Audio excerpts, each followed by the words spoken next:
Okay, so this video is calculus, section 4.1, extrema.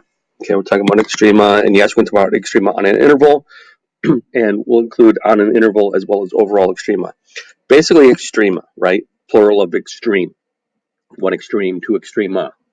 So in calculus, okay, we spend a lot of time trying to determine the behavior of a function on a particular interval. Right, so on the interval from 0 to 5, what's the function doing? Is it increasing? Is it decreasing? Another thing that we want to know is not just the behavior of the function as to whether it's increasing or decreasing, but we're also going to want to try to figure out what is the maximum value, what is the minimum value.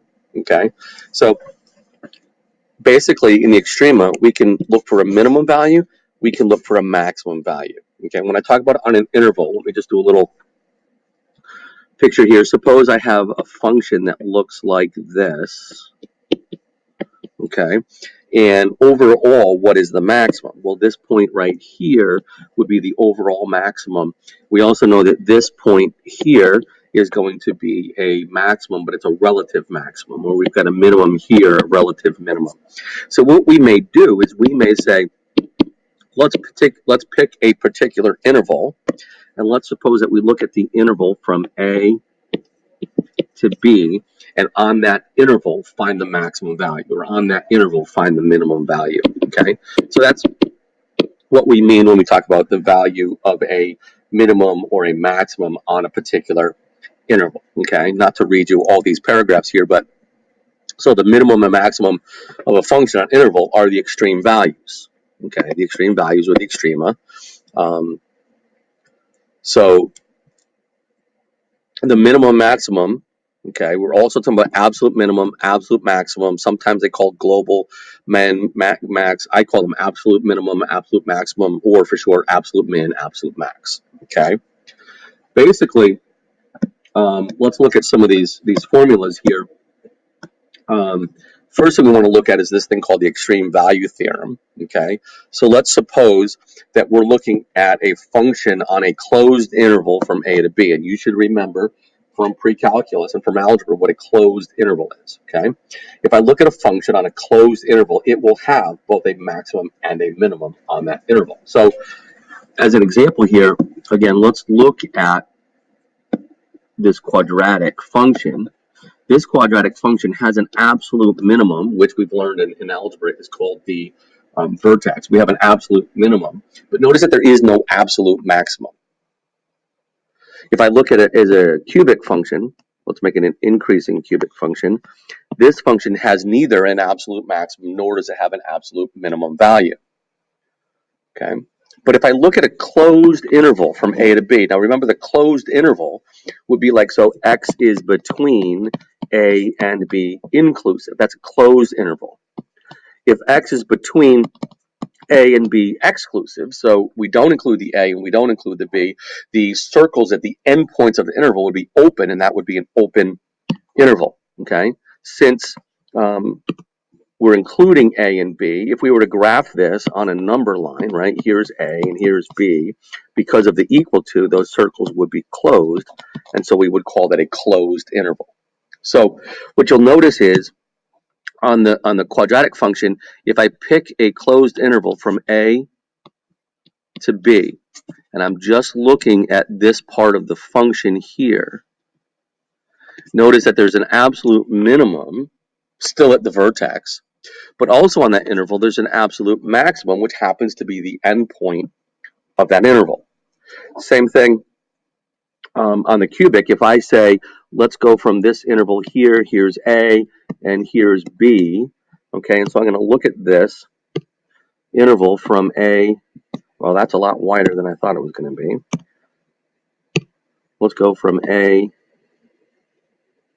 to B, and we look at that interval, okay, then what we know is that right here at A, right here at B, we have those values. This point here is the absolute minimum on the interval, but this point here is the absolute maximum, okay? So if we're talking about an open interval, like I said before, on an open interval, this value is a relative minimum if we're talking about the entire function, okay? So Let's keep going. Let's do some examples. Find the value of the derivative at relative extrema. Let's find where the extrema happen. Where are the max and where are the min? Now, the first thing I want to say when we get into this, okay, is this is a quadratic function, right? So if I look at this quadratic function, which is going to look like this, the extrema is the vertex here. If I consider the line tangent to the function at that extrema, the line tangent to that function has a slope of 0.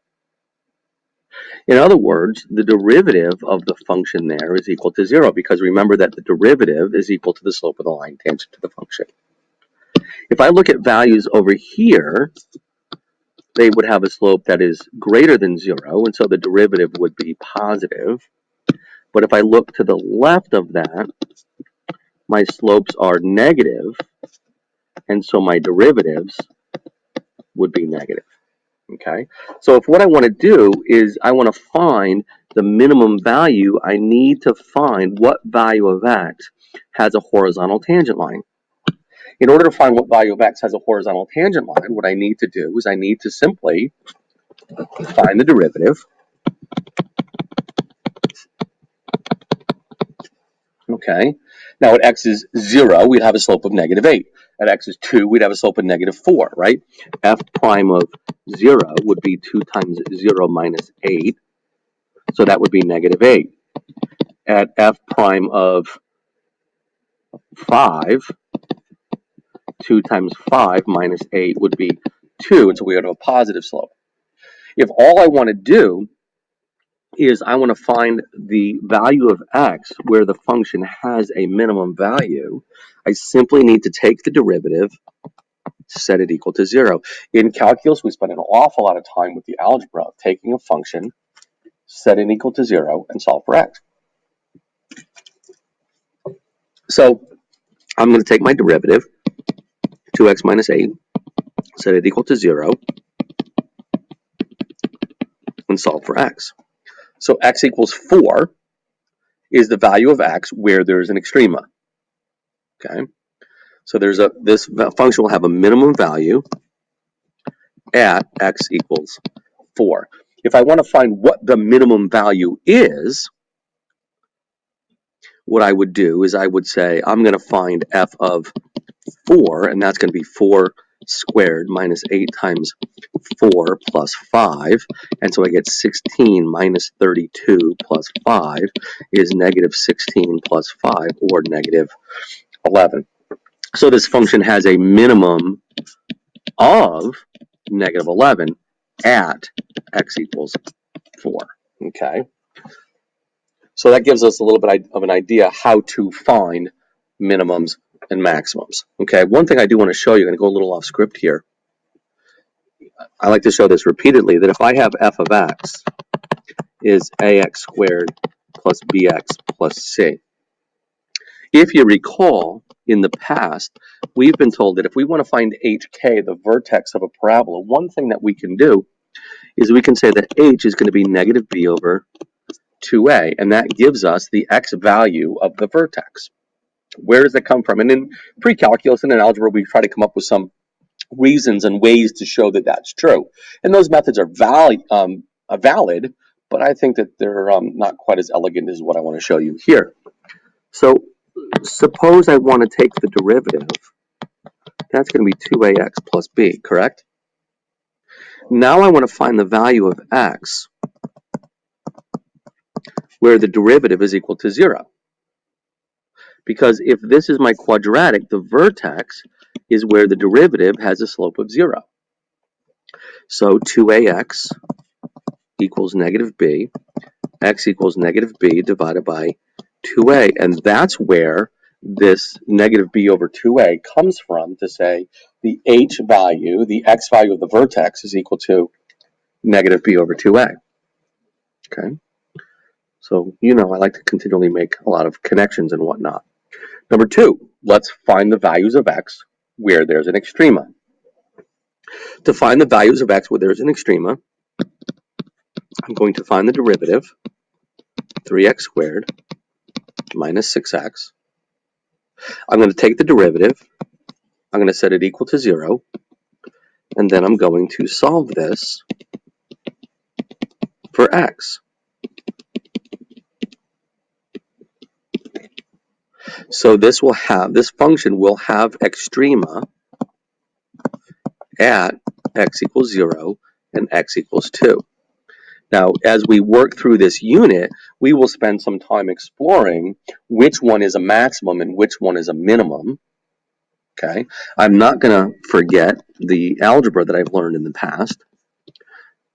Okay, which is that we've got an increasing cubic polynomial function that's going to look something like this. I have no idea if this is located correctly in the graph, okay, but this is basically what an increasing cubic polynomial function looks like. The maximum comes before the minimum, so this would be occurring at x equals 0, and this would be occurring at x equals 2. So notice I would have a maximum at 0 and a minimum at 2. And those maximums and minimums there are relative max and a relative min. Okay, so let's keep going and have a little bit more fun here. So number 3, if I want to find the maximum or the minimum, I want to find the extrema. Again, I'm going to find the derivative, 12x to the third plus 8x squared minus 36x, and I'm going to again take the derivative and set it equal to 0. So now to solve this, whoops, that's not an 8. Did I say 8? I should have said 24x squared. So now 12x, I can factor that out, and I'm going to have x squared plus 2x minus 3 equals 0. And I remember how to factor a quadratic trinomial, I hope. So this is going to be x plus 3, x minus 2. So at x equals 0, negative 3, and 2, there are going to be extrema. I don't know if you've ever noticed this from me, if you have been in a pre-calc with me or other classes, if earlier in calculus, something I always tend to do, normally, I shouldn't say always, I normally tend to do is to relist these. I like to list them in order from left to right. And the reason I do that is because, again, if I have a situation like this one, which I know is an increasing quartic function, which is going to be doing something like this, then this minimum is going to occur at x equals negative 3. This maximum is going to occur at x equals 0. And this minimum is going to occur at x equals 2. And I can see that from the order in which those occur. My picture is not drawn accurately. It's not intended to be drawn accurately. It's just to get an idea of a sketch of the graph. Okay, now let's look at number 4 here. Number 4, what does the graph of this function look like? And we can spend a lot of time, and we will in this course, and in this unit, be spending time looking at the function and how do I graph that? How do I use the max and min? How do I use the fact that the function is increasing and decreasing and that sort of thing to do the calculus, to use my calculus, my principles of derivative in doing some curve sketching. So basically what I'm going to do here is I'm going to find the extrema. Same thing as mentioned before, I want to find the extrema. Now, there's a couple of ways I can go here to find my derivative. I could just dive right in and do the quotient rule. I think what I want to do, though, is I think I want to rewrite this as 9x squared minus 27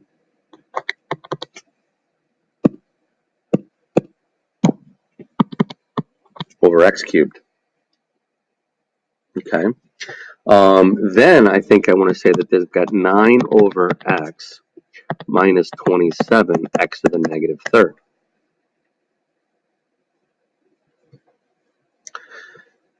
Just set this up in a way that I don't need to use my quotient rule in order to take the denominator. So to find in order to find the derivative of f of x is going to be the derivative of 9x to the negative 1, so negative 9x to the negative second, plus 81x to the negative fourth. And I'm going to set that equal to 0 and solve for x. Now I'm going to factor out a negative 9x to the negative fourth. Let me do some work. Again, I'm going to go a little off script again. Most people are okay with if I have 5x cubed plus 3x squared, and I want to factor that, I can factor out the x squared because x squared, 2, is the lowest exponent. So it's going to be 5 to the x, 5 times x plus 3. And we tend to just forget about what we're doing, right? We're factoring out x squared because 2 is the lowest exponent. This exponent now is 1. We got that from doing 3 minus 1 because we did x to the third, 5x to the third divided by x squared. The 3 minus the 2 is x to the first. Okay. So what if I have 5x to the 3 halves plus 7x to the 5 halves? Same principle. You may not have been given the opportunity to practice with this enough, but I can factor out x to the 3 halves. Why x to the 3 halves? Because between 5 halves and 3 halves is the smaller exponent. So 5x to the 3 halves divided by x to the 3 halves is simply 5. And then 7x to the 5 halves divided by x to the 3 halves. First of all, the 7 stays, and then that's going to be x to the, now we have to do 5 halves minus 3 halves, would be x to the 2 halves or x to the first. Okay, I really hope you've had opportunity to experience and to practice that algebra in the past. Avoiding learning that algebra in the past will do nothing but hurt you now. But now let's suppose that we have the 9x to the negative second plus 81x to the negative fourth. And I know that there's really a negative 9 there. I want to right now do this without the negative. Now, between the negative 2 and the negative 4, which exponent is smaller? X to the negative 2 or x to the negative 4? Well, clearly, it's the x to the negative 4. So not only can I factor out the 9, I can factor out x to the negative 4. So when I do 9x to the negative second divided by 9x to the negative fourth, the 9's cancel, and that's going to be x to the negative second minus negative 4. So that's going to be x squared. And then the 81, x to the negative fourth divided by x to the negative fourth, 9x should be clearly, the x to the negative fourth, those are clearly going to cancel, and 81 divided by 9 is just going to be 9. Okay, so don't lose those algebraic skills. So from the negative 9 x to the negative second plus 81 x to the negative fourth, I'm going to factor out a negative 9 x to the negative fourth. That's going to leave me with x squared minus 9, and this equals 0. So, and again, working on my algebra, this is negative 9 x squared minus 9 over x to the fourth equals 0. We're wanting to solve this for x to find what values of x makes this equal to 0. I could ignore the x to the fourth in the denominator, because if that's 0, bad things happen. What I'm looking for is what values of x will make this function equal to 0. That's when 0 occurs in the numerator. So I've got negative 9. Sorry about that. Resize this. We've got negative 9 x plus 3, x minus 3 over x to the fourth equals 0. So clearly that's going to equal 0 at negative 3 and 3. So this function, f of x equals x squared minus 9 times x squared minus 3 over x to the third is going to have extrema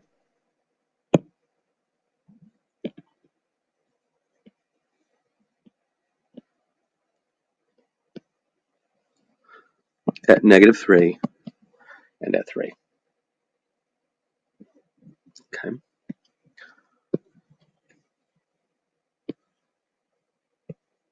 Now a critical point. There's a lot of terms, there's a lot of vocabulary we're going to want to learn here. Critical points, stationary points, number of different things that are going to occur up. Right now I'm going to talk about critical point. Okay, a critical point is a point where something critical happens. A critical point is a point where something critical happens. Something critical is going to happen when the derivative is equal to 0 or when the derivative is undefined. Okay, so extrema are types of critical points. Maxes and mins are types of critical points. If I go back over the problem that we just did here, number 6, there's a critical point that says critical points at x equals -3, x equals 3, and x equals 0. These are my critical points. X equals -3 and x equals 3 are, in the future, we're going to start calling them those stationary points because they're the point where the derivative equals 0. At x equals 0, something critical is happening there. The function is not differentiable there, so there is something critical happening, okay? So critical points are where the derivative either equals 0 or is undefined. Okay. In other words, a critical point is a point at which the line tangent the function is either horizontal or vertical.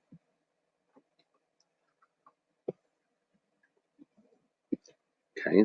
I talked about relative extrema before, right? What do I mean by relative extrema? They will only occur at critical points. When I go to find my extremas, they're only going to occur. Extrema will only occur at critical points. Okay. So if I'm going to find critical points,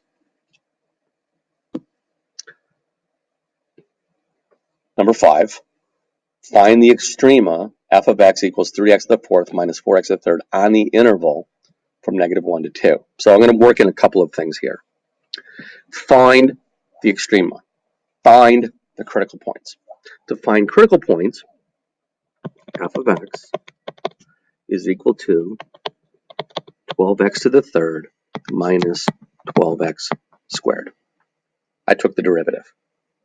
I'm now going to set this equal to 0, and I'm going to solve for x. I'm going to factor out a 12x squared, and I'm left with x minus 1 equals 0. So x equals 0. Notice x equals 0 is actually a double root. X equals 1. So I have critical points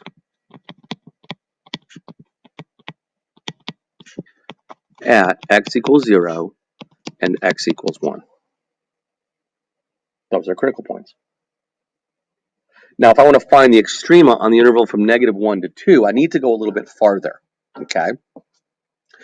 This function, f of x equals 3x to the fourth minus 4x cubed, we know that that's an increasing quartic. Okay? Now, we know that there's going to be a double root at x equals 0. We know there's going to be a single root at x equals 1. Okay, so actually that's probably going to look like something like this, where this levels off. So there's a double root at x equals 0, and here's a single at x equals 1. Okay, so I've got a stationary point at x equals 0. I've got a critical point at x equals 0. I've got a critical point at x equals 1. Let's get this guy out of the way. Okay. But now if I want to look at on the interval from -1 to 2, that means I don't want to look overall. I just want to go on the number line from x equals -1 to x equals 2.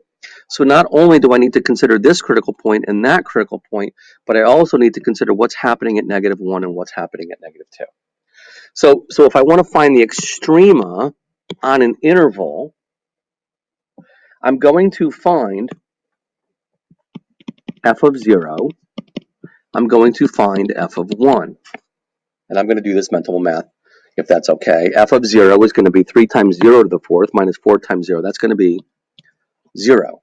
F of 1, I'll write it out, is 3 times 1 to the fourth minus 4 times 1 to the third. And that's going to be 3 minus 4, or -1. So f of 0 is 0, f of 1 is -1. In order to find the extrema on this interval, now I also have to find f of -1, and I also have to find f of 2. What about what's happening at the endpoints of the interval? Which one is higher? Which is lower? Are those points higher or lower than those relative extrema? So f of -1 is 3 times -1 to the fourth minus 4 times -1 cubed, and that's going to be 3 plus 4, or 7. F of 2 is 3 times 2 to the 4th minus 4 times 2 to the 3rd, and that's going to be what? 3 times 16 is 48. 4 times 8 is 32, and so that's going to be 16. So my extrema, okay, I have a maximum of 16 at x equals 2, and I have a minimum of negative 1 at x equals 1. Okay. Now, number 6, there's some fun things that are going to happen here at number 6. Yeah, you can see number 7 already, can't you? Number 6, find the extrema of f of x equals 2x minus 3x to the 2/3. Now, notice that my exponents are positive. I've got nothing in the denominator. Number 6 is defined everywhere. There are no values of x where f of x is undefined. But when I go to find the derivative here, the derivative of 2x is 2. The derivative of negative 3x to the 2/3 is going to be negative 2x to the negative 1/3. I'm going to set this equal to 0. Okay, so 2 is equal to 2x to the negative 1/3. 1 is equal to x to the negative 1/3. In other words, 1 equals 1 over x to the 1/3. X to the 1/3 would equal 1. So x would equal 1. Okay. Now, if I want to verify this a little bit more, I could say we've got 2 minus 2 over x to the 1/3 equals 0. So we could say we've got 2x to the 1/3 minus 2 over x to the 1/3 equals 0. So 2x to the 1/3 minus 2 equals 0. So 2 times x to the 1/3 minus 1 equals 0. So x to the 1/3 equals 1. That's just another way to get to here, depending on which way I prefer to look at that algebra. Now, at x equals 1/3, at x equals 1, I have a critical point at x equals 1. That's clearly because if x equals 1, my derivative will equal 0. Because if x is 1, I've got one, that would be 2 minus 2 would give me 0. So at x equals 1, my derivative equals 0. However, if I look at my derivative as having that 1/3, my derivative, let's look right here, my derivative is equal to 2x to the 1/3 minus 2 over x to the 1/3. Notice x cannot be 0. So we also have a critical point at x equals 0. I have a critical point at x equals 1, I have a critical point at x equals 0. And I write it as x cannot be 0 because it's undefined there. So technically, x equals, I can't help it not, the not equal to. X equals 0 is a critical point, but I list it as a not equal to because it would make the function undefined. To find the extrema on the interval, I'm going to find f of 1. I'm also going to find f of 0. In addition, I need to find f of negative 1, and I need to find f of 3 to say on that interval, at the critical points, as well as the endpoints of the interval, what are those values? And so I'm going to have 2 times negative 1 minus 3 times negative 1 to the 2/3. Okay, negative 1 to the 2/3 is negative 1. Right? No, it's actually going to be positive 1. So negative 2 minus 3 is going to give me negative 5. 2 times 0 minus 3 times 0 to the 2/3, that's going to be 0. 2 times 1 minus 3 times 1 to the 2/3, that's going to be 2 minus 3, or negative 1. this one's going to be for? 2 times 3 minus 3 times 3 to the 2/3 is going to be 6 minus 3 times the cube root of 9. Okay, I'm going to use my calculator, so I'm stuttering here while I grab my calculator. And we're going to do 2 times 3 minus 3 times 3 to the 2/3. You can't see what I'm doing on my calculator, and I get approximately negative 0.24. So we have a maximum value of 0 at x equals 0. We have a minimum value of negative 5 at x equals negative 1. So we've got a max here, we've got a min here. I think I've got one more. I'll just scroll. Yep, this is the last one for today. So let's look at number 7. We're going to find the extrema of f of x equals 2 sine x minus cosine 2x on the interval from 0 to 2 pi. So it's all the same stuff. Okay, when I go to find the derivative, that's going to be 2 times the derivative of sine, which is cosine, minus the derivative of cosine u is negative sine u du. We want to set this equal to 0. 2 cosine x plus 2 sine 2x is equal to 0. Now, do you remember the double angle identity? Remember that the sine of 2 alpha is equal to 2 sine alpha cosine alpha. So I'm going to use my identities that I remember saying we're going to need these in calculus.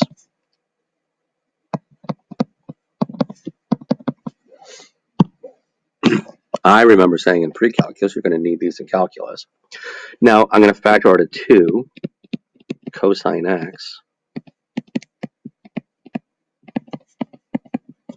Okay, so either cosine x will equal 0 or 1 plus 2 sine x will equal 0. So sine x will equal negative 1/2. Now the angle inverse cosine of x equals 0. So x is going to be 0 radians. Okay, now we're on the interval from 0 to 2 pi, so let's draw a little unit circle here, right? If the cosine value is 0, actually doesn't happen at 0. The cosine value of 0 happens here and here at pi over 2 and at 3 pi over 2. The sine value is negative 1/2. That's going to occur here. Okay, and that's going to be at 30 degrees, so that's going to be at 7 pi over 6 and at 11 pi over 6. So 7 pi over 6 and 11 pi over 6. Okay, 11 pi over 6. Unit circle, unit circle, unit circle. So to find the extrema, I'm going to need to find f of 0. I'm going to need to find f of pi over 2, f of 7 pi over 6, f of 3 pi over 2, f of 11 pi over 6, and f of 2 pi. Now, I rewrote the pi over 2, 7 pi over 6, 3 pi over 2, and 11 pi over 6 that I got from down here. I wrote them in ascending order. Doesn't really matter, but notice I'm also including the 0 and the 2 pi. So, let's move this over, make some room. This is going to be 2 sine of 0 minus cosine 2 times 0. Sine of 0 is 0. Cosine of 0 is 1, so that's going to be negative 1. Pi over 2, 2 times the sine of pi over 2, minus the cosine. Now be careful here. This is 2 times pi over 2. Sine of pi over 2 is 1 times 2 is 2. 2 times pi over 2 is pi, and the cosine of pi is -1, so that's 2 minus -1, or 3. 2 times the sine of 7 pi over 6, that's -1/2, minus the cosine of, that's going to be 14 pi over 6, so 2 pi over 6, so pi over 3, which is going to be 1/2. So it's going to be 1 minus 1/2. No, I'm sorry, -1/2 minus 1/2 is a -1. 3 pi over 2, we have 2 times the sine of 3 pi over 2, that's a -1, minus the cosine of 3 pi, which is -1, so I have -2 minus 1, minus -1, so again we have -1. 2 times the sine of 11 pi over 6 is -1/2, minus the cosine of 11 pi over 3, right? Let me stutter here a little bit. 11 pi over 6 times 2 is 11 pi over 3, so that's the same as 5 pi over 3, and that cosine is 1/2, so we're going to have -1/2 minus 1/2 is -1, and now 2 pi, 2 times the sine of 2 pi is 0, and the cosine of 4 pi is 1, so we get -1. Now the fact we got -1, -1, -1, -1, -1 here, and we got a 3 here, makes me wonder if we did this right. Okay, so I do notice a couple of mistakes in here. First of all, this is correct. We got that 3 is correct. Notice, and maybe you were screaming at me as I go through the video, 2 times -1/2 is not -1/2. That would be a -1 minus 1/2, so this is a -3/2. Same thing here, 2 times -1/2 is not a -1/2, that's a -1, so that would be a -3/2, okay? So we have a maximum here, and we have a minimum both at 7 pi over 6 and at 11 pi over 6. Those are both minimum values, and you can verify that when you graph those. So there's looking at extrema on a function, okay, of a function on a particular closed interval.